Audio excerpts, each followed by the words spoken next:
بديرة طيبة الحمد لله اللي كنشوفو قامت بها هذه الجمعية هذه من أجل تنظيف هذه الحي هذا وإقامة الشجر. المهم حنايا تنساعدوا، المهم على داكشي اللي قدينا به باش ننجحوا هذه العملية ديال الشجر ومن أجل الحي أجمل. بسم الله الرحمن الرحيم. تصرف جمعية شباب المغرب انها تعمل هذا النشاط اللي هو عباره عن حمله ديال التشجير وحمله نظافه اللي غادي تستمر ان شاء الله 3 ايام، وذلك باتفاقيات مع سكان الحي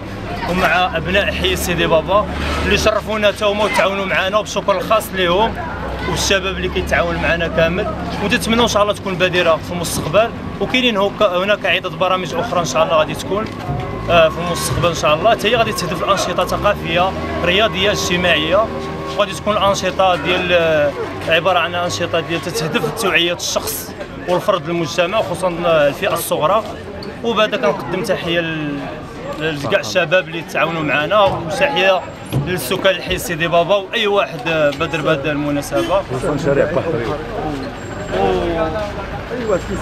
واي واحد كيساهم معنا من بعيد او من قريب من جهه المسؤوله والمعنيه بالامر، وكنقدموا التشكرات كاع